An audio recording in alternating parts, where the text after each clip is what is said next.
नमस्कार सभी लोगों को मेरा आदर प्रणाम और नए साल की सबको शुभकामनाएं। मैं doctor Kunal Nigam, head of department कान नाक गले विभाग, सनर इंटरनेशनल हॉस्पिटल गुड़गांव से बोल रहा हूँ। आज हम बातचीत करेंगे। ये जो मौसम चल रहा है, पोल्यूशन है, सर्दी का मौसम है, बहुत लोगों को खांसी हो रही है, ज़ुकाम हो रहा है और बहुत लोगों को बलगम भी आ रहा है। तो हम इसको विस्तार रूप से ये बात करेंगे कि कुछ लोगों में बलगम क्यों ज़्यादा आता है, कुछ लोग क्यों ज़्यादा बीमार पड़ते हैं। इसका कारण ये है कि एक तो जेनेटिक फैक्टर होता है, कुछ लोगों में विटामिन बी 12 की कमी की वजह से जो स्ट्रिक्ट वेजिटेरियन होते हैं, कुछ लोगों में इम्यूनिटी कम होती है और कुछ लोगों में जैसे पोल्यूशन है या कुछ डस्ट पार्टिकल्स हैं या धूल मिट्टी है, उनके कारण जब वो नाक से सांस लेते हैं तो वो नाक में भी जाता है और लंग्स में भी जाता है। तो अंदर की जो हमारी म्यूकोज़ा होती है वो बहुत सेंसिटिव होती है। उसके कारण यहाँ के जो सलाइवरी ग्लैंड्स हैं वो हाइपर एक्टिव हो जाते हैं, वो तेज़ी से काम करने लगते हैं और बलगम नाक से भी निकलता है और जो छाती में भी बलगम होता है वो ज़्यादा निकलने लगता है as a hypersensitive reaction in particles in environment में, इन स्मोक में, इन एयर में। तो कुछ लोग इससे ज़्यादा होते हैं, इसलिए कुछ लोगों को धूल मिट्टी से ज़्यादा छींकें आती हैं, खांसी आती है, कुछ लोगों को नहीं आती, कुछ लोगों को ठंडा पानी पे भी गला खराब हो जाता है। तो ये चीज़ इन कारणों की वजह से होता है। दूसरी चीज़, इसका हम क्या इलाज कर सकते हैं? इलाज करने से पहले हमें कारण ढूंढना पड़ता है। अगर किसी को कोई इम्यूनो कॉम्प्रोमाइज़ पेशेंट है या किसी को डायबिटीज़ है, हाइपरटेंशन है या किसी को एलर्जी है, तो उसके अनुसार हम वो ट्रीटमेंट और बचाव के लिए सुझाव करते हैं।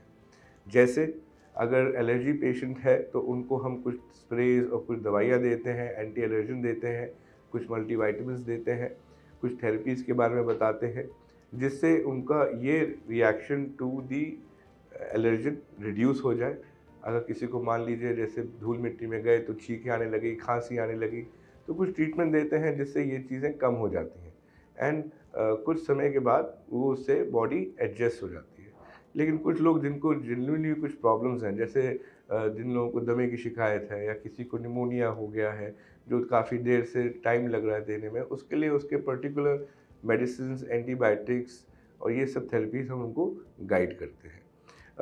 सबसे ज़रूरी चीज़ ये है कि जब भी आपको गला ख़राब हो, खांसी हो, तो अपने नज़दीकी डॉक्टर से ज़रूर डिस्कस कीजिए इसके बारे में, ताकि उसको अच्छी तरह से इन्वेस्टिगेट कर सकें और कारण पता चल जाए। जब कारण पता चलता है तो ये सब चीज़ें और भी ढंग से विस्तार रूप से ठीक हो जाती हैं। नहीं तो क्या दिक्कत होती है कि ये बार-बार आता रहता है और आगे भी बॉडी पे काफ़ी प्रेशर पड़ता है। तो ये सब चीज़ें हमें ध्यान से देखनी पड़ती हैं, सोचनी पड़ती हैं। तो अवश्य अपने किसी नज़दीकी डॉक्टर से इसके बारे में ज़रूर बात कीजिए।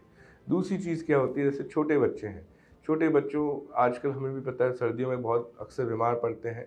तो अपने जो नज़दीकी पीडियाट्रिशियन हैं, उनके पास जाइए, वो पूरी हिस्ट्री लेते हैं, देखते हैं और बच्चों के हिसाब से वो दवाइयाँ देते हैं। कुछ घरेलू नुस्खे भी होते हैं, जैसे लोग कहते हैं अदरक की चाय, गर्म पानी की भाप, ये सब फ़ायदेमंद होते हैं और करना भी चाहिए।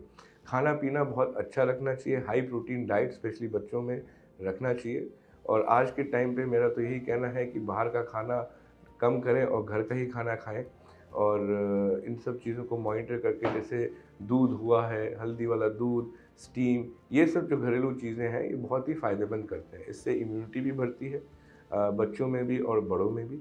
ये सब चीज़ें आप अपने डायटीशियन, न्यूट्रिशनिस्ट एंड अपने फिजिशियन से ज़रूर बात कीजिए। अपने पीडियाट्रिशियन से अगर बच्चों को अक्सर ये चीज़ ख़राब हो रही है, वो भी बात कीजिए। बच्चों के लिए ख़ासकर हम ये कहते हैं कि ये सब चीज़ें देखना चाहिए कि क्या वो मुँह खोल के सो रहे हैं रात में या उनका गला अक्सर ख़राब होता है, तो किसी ईएनटी स्पेशलिस्ट से भी बात कीजिए, ताकि नाक में जो एडिनॉइड्स होते हैं, गले में जो टॉन्सिल्स होते हैं, उनका सही रूप से ट्रीटमेंट हो सके, सर्जरी अवॉइड हो सके और उनकी क्वालिटी ऑफ लाइफ जो है और भी अच्छी हो सकती है। तो बलगम बनने का उसके क्या कैसे हम उसको इन्वेस्टिगेट करते हैं, क्या वो ट्रीटमेंट होता है, ये सब डिपेंड करता है उनकी हिस्ट्री पे और जो डॉक्टर आपको देखेंगे, जो बताएँगे, उनको आपको अवश्य फॉलो करना चाहिए। हमारे हिसाब से ये चीज़ें ज़रूरी हैं और इसको नज़रअंदाज मत कीजिए और जब भी कोई ऐसी दिक्कत हो तो हम लोग हैं आपके पास, आपका सारे सवालों का जवाब विस्तार रूप से देंगे। धन्यवाद।